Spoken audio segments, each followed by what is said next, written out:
These 5 things aren't expensive, but I will never fish without them. Nice 14-inch crappie right there. All right, so I get asked all the time about rods and electronics, but these 5 things I use every single day, and it makes my trip on the water much easier. All right, so the first one may sound simple, and it's my booger towel. If you've watched my videos long enough and I've put to use the tips and tricks that I give, you should know firsthand crappie are some of the slimiest fish in the water.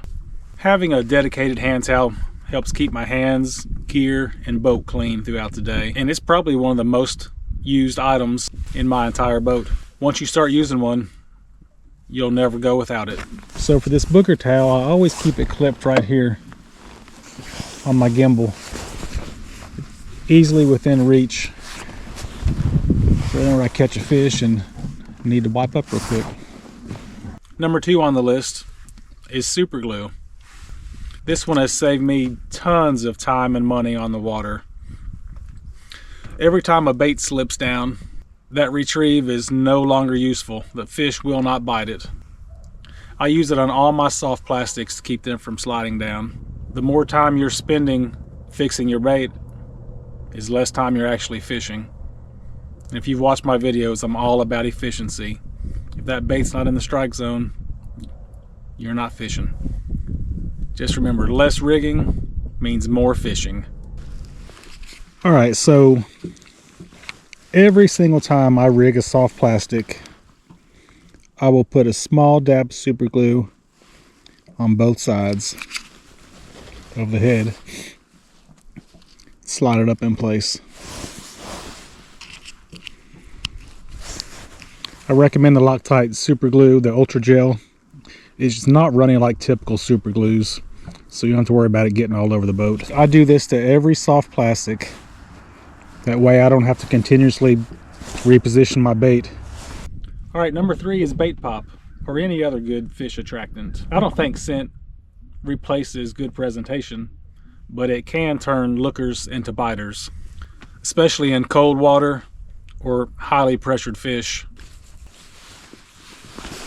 All right, so I like this bait pop style applicator. It's almost like a lip balm or something, but it goes on kind of a gel, and I just feel like it really stays on your bait for a long time. I typically use this over the sprays, but whatever you use, there will be situations where it helps.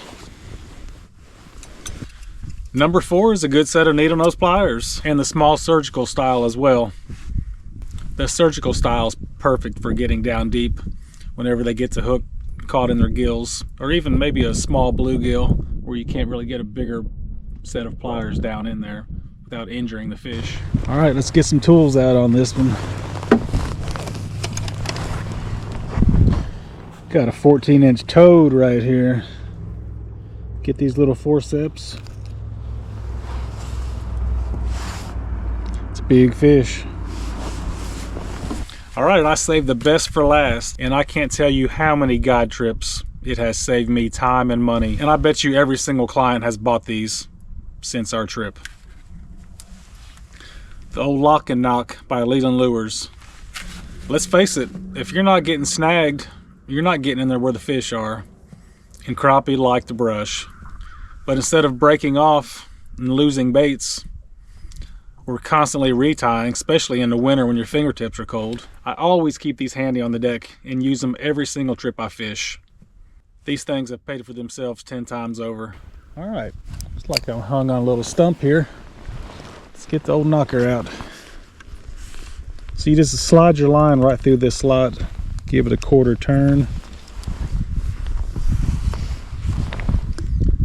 You can see it shot down like a bullet. Give the rod tip a couple little bounces, and there you go. We just saved a bait, we saved retying, and we're ready to go fishing again. All right, so none of these things are fancy or expensive, but they are things I have in my boat at all times. If I bought a brand new boat tomorrow, these 5 things would go in the boat right away. Drop a comment below. Tell me what you never fish without. And if this video helped you, hit that subscribe button. And as always, keep it real right here on Real Pursuit Fishing.